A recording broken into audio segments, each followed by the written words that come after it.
Alright, well, let's sound like the present here.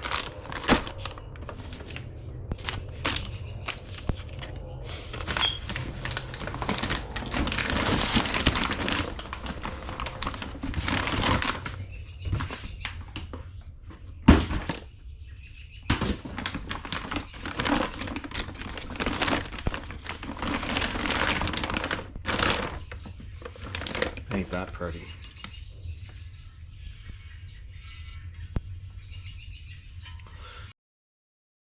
All right.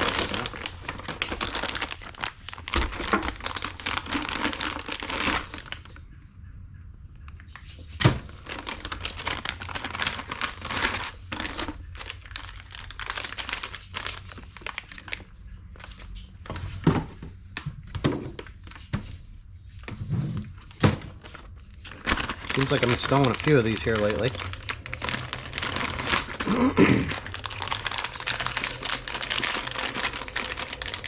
Alright. So there you go.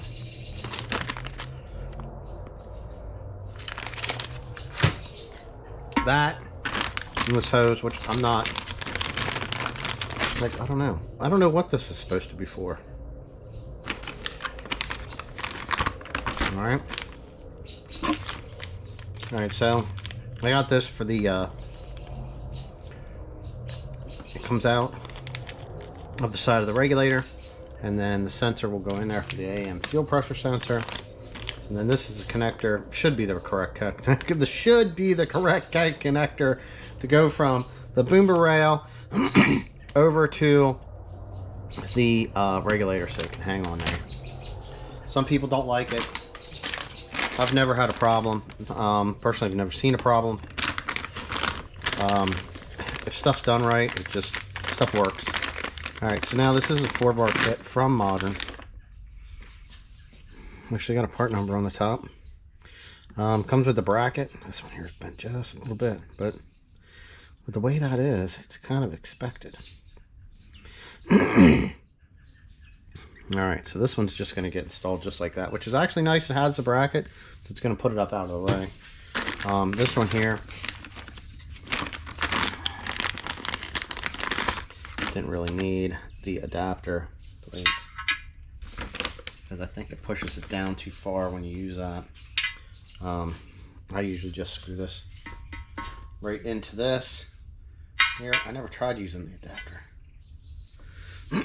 But anyway, you don't have to use that, but it does come with the screws for it. So that's some adapters we're going to be able to get rid of. Alright, so basically we need to, since there's so many ports on here, I usually end up blocking a lot of them off. So we definitely need one for this. Alright. One for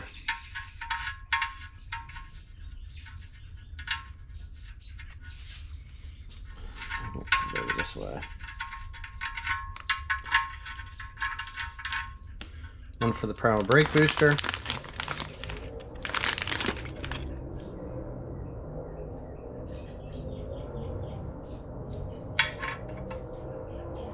That thing's huge. Like, what is that for? Okay.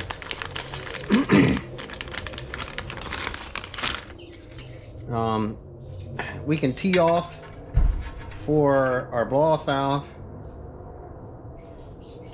and our fuel regulator.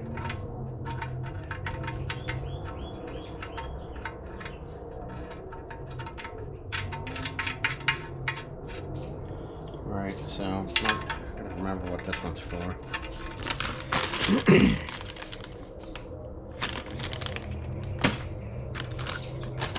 Alright. So, blocking one off. I can tee off. Usually I end up getting a second one of these to block off, which I'll probably have to run to the hardware store and get if I don't use this. But this is what we have running off of there. Will be, yeah, we'll have to run one for, well, this one will be here, okay? So we can keep that. and feed our blow-off valve and our regulator, okay? So we can tap off under there for our catch can, all right? And we can tap off there for that, which will both be these two big ones, okay? So we don't need the small one. And that's it. So there's only two under there. So, yeah, well, we need wastegate. Wastegate's there. All right, excuse me. So I'll have to relocate this, obviously. So we're gonna get that fit in here a little bit nice. Like I said, stuff's gonna change depending on where this comes out. I know I have to change something here. The fuel, most of the stuff's gonna go the same, but I will have to undo everything to get it to fit down in. And I know it will be a little tighter on this hose, so I'll probably end up having to trim this hose so I can bring this forward some, so it's not so far back, and then bring this up here a little bit. So I'll probably have to drain the rad some. We will be relocating our overflow also, so we'll bring that hose down underneath all the way over and wind up mounting that down underneath. All right, so with that said, we got to get into this. We got to figure this out. So I believe I need to go and get one more of these to block off. I'm working on getting everything removed. So we're going to undo this here, let that hang, get our wiring off. We're going to pull our fuel injector rail. We're going to get that installed. I'll just show a couple things in between. I already got the sensors pulled. Get my dipstick out of the way. Started popping off some of these vacuum lines. Get our charge pipe off. That I will be having to modify. So that's going to be a totally fun scenario there, which is pretty much, I believe, the only major issue. And I know I have gone over, like, I got these fittings, here's the other stuff, and a couple other things in the video already, but right now, let's get this stock intake off, which, like I said, is going to be pretty simple. We're just going to get our wiring harness out of the way, and then just get everything unbolted and pull the rail. All right, so intake's off. I got the stick tube pulled. I'm gonna have to get this off of here so that I can modify. Usually I just drill these holes out here a little bit, and then it's going to be test fitting. Here is our catch can, vacuum, fuel return, fuel feed, our other wiring that's laying in here. I will have to remove this cold side pipe here yet. This here, I know I also have to take this off, cut some off, slide this forward to give us some more room to clearance the intake here. So that is always a pain in the fuel rail cleaned up. We're gonna get that installed. I'm gonna wipe down the throttle body here. I did clean the injectors yesterday, so they're pretty good. I'm gonna put a little bit of WD-40 on this stuff when I reassemble it. That'll have that all assembled. There's our 3 bars are off. We're going to be installing the 4-bar sensors. So let's make this happen. All right, so we got a quick update here. I had to go and get another one of these. I actually bought 2 just so I have an extra one for next time, which that way I'll probably never have to install another one of these JMF intakes. But catch can brake booster, and then I'm going to run this one over and tee off to feed the blow-off valve and the fuel pressure. And then here's our 4-bar sensor. Even with the 3 bars, what I end up doing is on the bottom, they all look like this right here. So right here below this, I cut this off, and then I can fit this in here. It'll actually seat the whole way down. There's a couple small washers under here because the length of this bolt that they supply with you is now too long too. I probably could have bought a bolt to fit in there, but it works. We don't need to replace that. We just need to add a couple washers. So this stuff here is all ready to go. Where's that? Okay, we have our, this is what we do. Cut this. This comes straight back. So I notched this out. These fit nicer on the older ones that were not CNC ported there. And then I opened this hole up. So this goes down in, but the intake's gonna go on first. All right. Then we're gonna put this on, but we gotta plug everything in underneath, okay? So don't forget that. Now I did have those plugs. I did have this one here, and I had the block off in the middle, but this one was ended up getting in the way of the oil dipstick, so we had to block those off. I'm hoping that this one here is going to work. It's been a while, like I said, I can't remember. And then intake is installed. We got to plug it in, get our hoses on. We'll run a length of hose and drop it over here. This gets installed. Then we can bolt it in, and then our fuel injector rail can get installed. I still have to decide how I'm going to be running the fuel line here for the return. So I'm at the point now where I want to set this thing down in, and we'll try to get that fitted up too. Here's our catch can. We'll just have to shorten this down just a little bit because we're going to be way over here. So that needs shortened down. And then here, I bring this hole down and then come up on this one when this gets bolted in, because this ends up hitting that last port over here, which would be probably number 4 cylinder. So this will lay in here like that. But that is done, okay? Yeah, I'll have to pull this off, and then I'm going to try to clean up some more of this wiring down here a little bit since we're in here now. Probably dust this with some paint, and then, you know, we're pretty close to getting this thing fired up. I got to remove the old bracket here, and then we can install the supplied with the 4-bar sensor here. All right, so I mean, we are getting pretty close. There's our fitting for our fuel sensor right there. So we're getting everything together little by little. I'm gonna have to relocate these. I actually tucked them down in behind here, and then I got to pull this inner well, and I can install the overflow and reroute the hose for that. The intake's finally bolted, the old dipstick's down in. We got all the vacuum lines run. I still got to, hopefully I can get the fuel line fit down through here. It's pretty tight. This is the first time I've actually installed one of these with a stock harness. So hopefully you can kind of see I had to flip the sensor around because it was pushing on the hose here for the coolant coming down off that runs around the back. So basically they do give you these Allen bolts, okay? So I could get in here at these top ones. It's a little hard like this. I even have some of these that are long that have the ball end, and there's just no way to get to these lower ones. So I'm just reusing the stock ones down there on the bottom.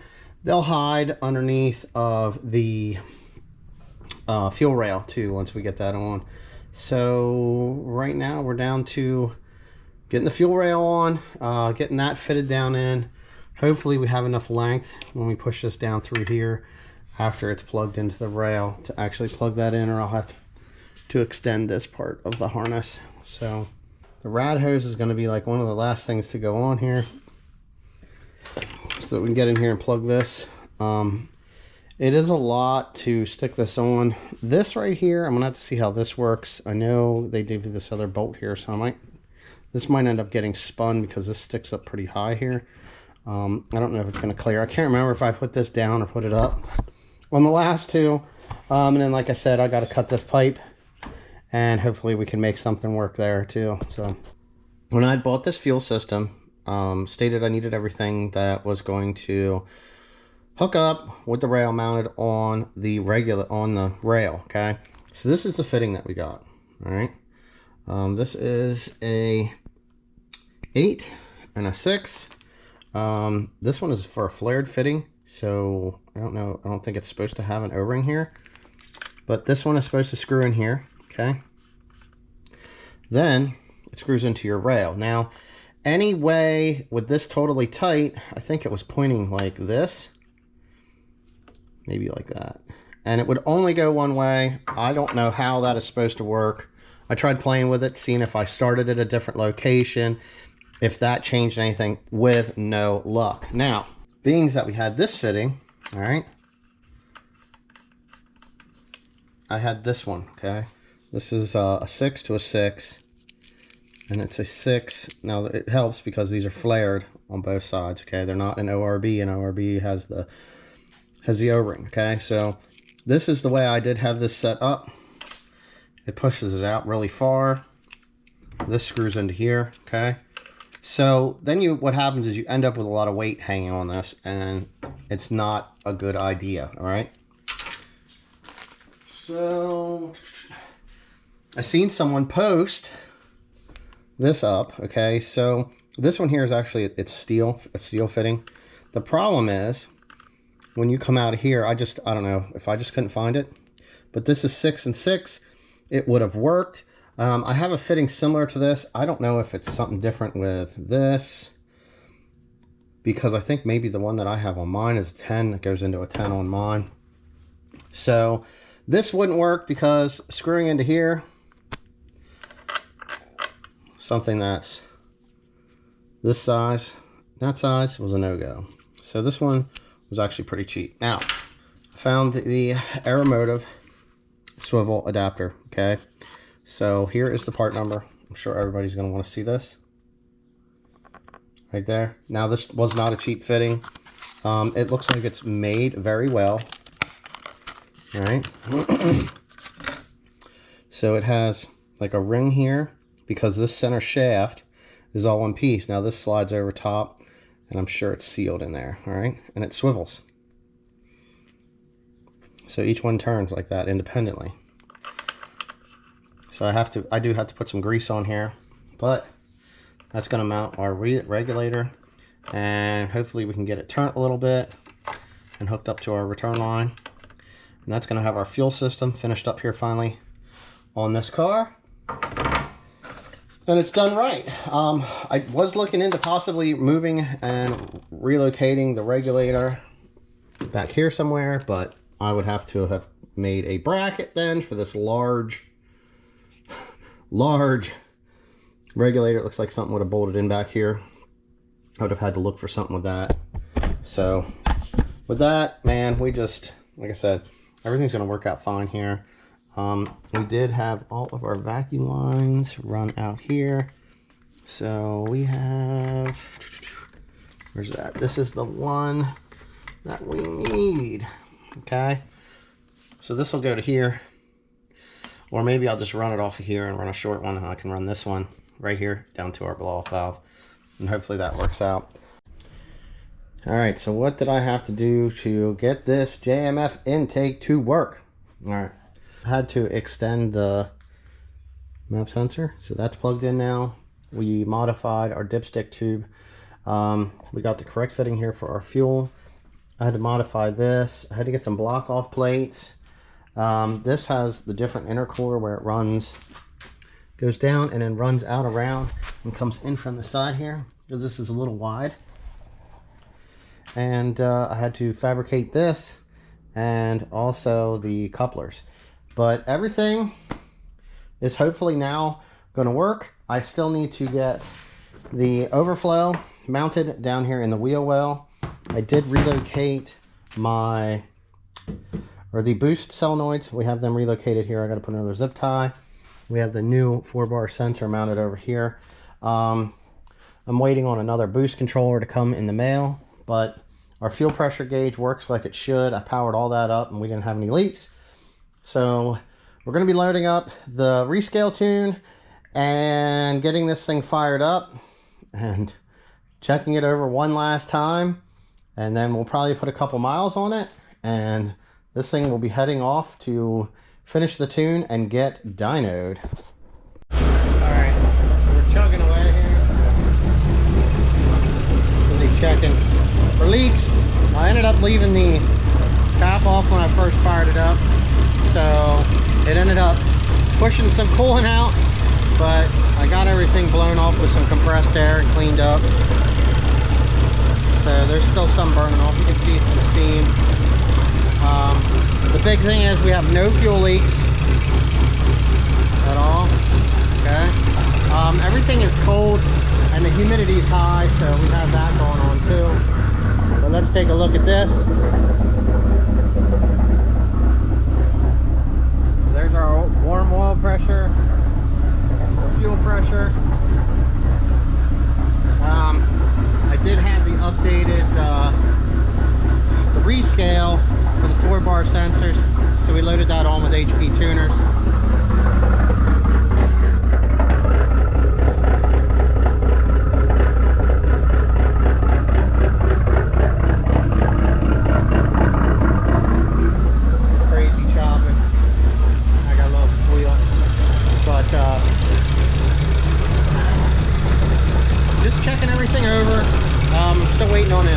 replacement boost controller here yet. So we're gonna let this thing run.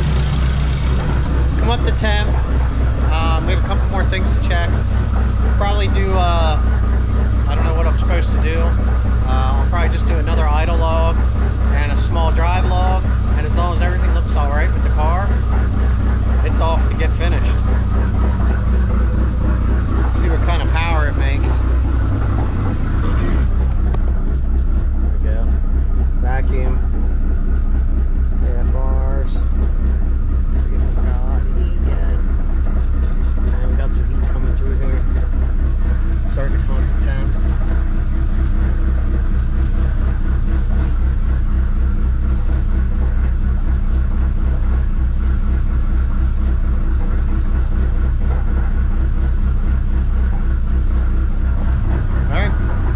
That's it, man. I'm gonna see what this ABS sensor is here this time. Check that too. But there we go. It's done. JMF intake's installed.